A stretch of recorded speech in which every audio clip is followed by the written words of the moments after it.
খাগড়াছড়ির মহালছড়ির পাহাড়ি হাটে কৃষিপণ্য, হাঁস মুরগি, মধু সহ নানা পণ্য কিনতে ভিড় করছেন ক্রেতারা। প্রতি মঙ্গলবারে বসে সাপ্তাহিক এই হাট। স্থানীয়দের পাশাপাশি যাতায়াত সুবিধার কারণে রাঙ্গামাটির নানিয়ার চরের বিভিন্ন গ্রামের মানুষও আসছেন হাটে। অন্য হাটের তুলনায় দাম কমের কারণে বেচাকেনাও চলে বেশ।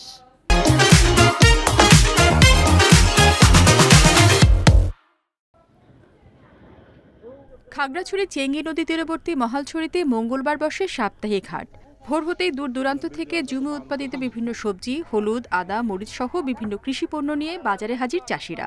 উঠছে হাঁস মুরগি সহ গবাদি পশুও। সপ্তাহে একদিন হাট বসায় ক্রেতা বিক্রেতার সমাগমে পুরো এলাকা মুখর হয়ে ওঠে।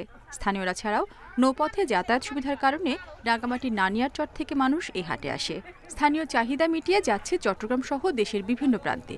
কলা, আদা, হলুদ, ধান, তারপর পাহাড়ি উৎপাদিত জিনিস অনেক দূর দূরান্ত থেকে আসে। তেজপাতা, গরু, ছাগল নিয়ে এখানেই আসি, আবার হাট বাজার বিক্রি করি, আর আবার বাড়িতে নিয়ে চলে যাই। এর স্বল্প মূল্যে মাল পাওয়া যায়।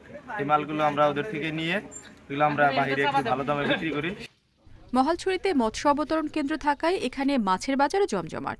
কাপ্তাই লেকের কাচকি, চাপিলা, আইড় সহ বিভিন্ন দেশি মাছ এখান থেকেই ঢাকা, চট্টগ্রাম, নারায়ণগঞ্জ সহ দেশের বিভিন্ন প্রান্তে যায়।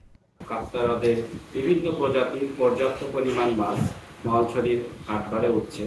পাশাপাশি অতিরিক্ত মাছগুলো বিভিন্ন ব্যবসায়ীরা বাংলাদেশের বিভিন্ন অঞ্চলে পাঠাচ্ছে এবং এ থেকে সরকার পর্যাপ্ত পরিমাণ শুল্ক আয় করছে। মহালছড়ির সাপ্তাহিক হাটে 2 থেকে 3 কোটি টাকা লেনদেন হয় বলে জানিয়েছেন ব্যবসায়ীরা। Independent news.